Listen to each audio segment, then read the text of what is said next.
আবারও অগ্নিকাণ্ড কুম্ভ মেলায়, এই নিয়ে তৃতীয়বার।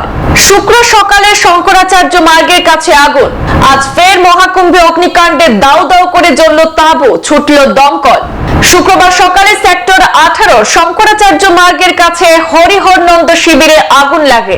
দমকলের একাধিক ইঞ্জিন ঘটনাস্থলে পৌঁছে দ্রুত আগুন নিয়ন্ত্রণে আনে। অগ্নিকাণ্ডে হতাহতের কোনো খবর নেই। পরপর তিনবার অগ্নিকাণ্ড ও পদপিষ্টের ঘটনায় যোগী সরকারের বিরুদ্ধে সমালোচনার ঝড়। আবারও অগ্নিকাণ্ডের ঘটনা প্রয়াগরাজে কুম্ভ মেলায়। শুক্রবার সকালে সেক্টর 18 শঙ্করাচার্য মার্গের কাছে হরিহর নন্দ শিবিরে আগুন লাগে বলে জানা গিয়েছে। আগুন যাতে অন্যত্র ছড়িয়ে না পড়ে তার জন্য তড়িঘড়ি চেষ্টা চালায় দমকল। আগুন লাগার পরে পুণ্যার্থীদের মধ্যে আতঙ্ক ছড়িয়ে পড়ে। জানা গিয়েছে, আজ কুম্ভ মেলা প্রাঙ্গণের সেক্টর 18 শঙ্করাচার্য মার্গের বড় তাঁবুতে আগুন লাগে। কালো ধোঁয়া নজরে আসতেই খবর দেওয়া হয় পুলিশ এবং দমকলে। দ্রুত পুলিশ ও দমকল বাহিনী ঘটনাস্থলে পৌঁছে আগুন নেভানোর কাজ শুরু করে।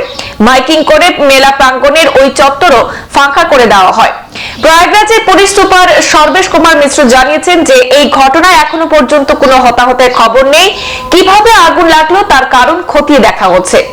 এই নিয়ে তৃতীয়বার অগ্নিকাণ্ড ঘটল কুম্ভ মেলায়। এর আগে গত জানুয়ারিতে 19 নম্বর সেক্টরে আগুন লেগেছিল, আর সেই আগুন হু হু করে ছড়িয়ে পড়েছিল তাঁবুগুলিতে। প্রায় 50টি তাঁবু পড়ে ছাই হয়ে গিয়েছিল। তবে সেই ঘটনায় দ্রুত আগুন নিয়ন্ত্রণে আনে দমকল। কেউ হতাহত হননি সেই সময়ও। অগ্নিকাণ্ডের ঘটনার পর যোগী সরকারের ব্যবস্থাপনা ও পুণ্যার্থীদের নিরাপত্তা নিয়ে প্রশ্ন উঠতে শুরু করে। যদিও যোগী সরকার দাবি করে অত্যন্ত তৎপরতার সঙ্গে বিষয়টি নিয়ন্ত্রণে আনা হয়েছে। মেলার ব্যবস্থাপনা এবং নিরাপত্তায় কোনো খামতি নেই বলে জানিয়েছে যোগী সরকার। তবে যোগী সরকারের সেই দাবির পরও আবারও গত 30 জানুয়ারি সেক্টর 22-এ আগুন লাগে। সেখানে অগ্নিকাণ্ডের ঘটনায় 15টি তাঁবু পড়ে গিয়েছিল। ঘটনাচক্রে তার ঠিক আগের দিন অর্থাৎ 29 জানুয়ারি মৌনী অমাবস্যা উপলক্ষে কুম্ভ স্নানকে কেন্দ্র করে পদপিষ্টের ঘটনা ঘটেছিল। আর সেই ঘটনায় 30 জনের মৃত্যু হয়, আহত হন অনেকে। এভাবে পরপর তিনবার অগ্নিকাণ্ড এবং তারপর পদপিষ্টের ঘটনায় যোগী সরকারের বিরুদ্ধে সমালোচনার ঝড় উঠতে শুরু করে। জাতীয় রাজনীতি এ নিয়ে সরগরম হয়ে ওঠে।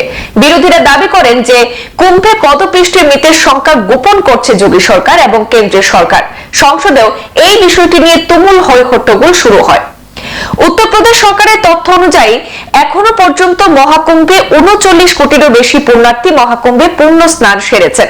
বুধবার প্রধানমন্ত্রী নরেন্দ্র মোদীও মহাকুম্ভে ডুব দেন। আগামী 26 ফেব্রুয়ারি পর্যন্ত মহাকুম্ভ মেলা চলবে। আগামী 12 ফেব্রুয়ারি মাঘী পূর্ণিমা এবং 26 ফেব্রুয়ারি মহা শিবরাত্রিতেও পূর্ণ স্নান রয়েছে মহাকুম্ভ, এমনটাই জানিয়েছে যোগী প্রশাসন। সংবাদ এ পর্যন্তই, ফিরছি পরবর্তী অন্যান্য আপডেট নিয়ে। ধন্যবাদ।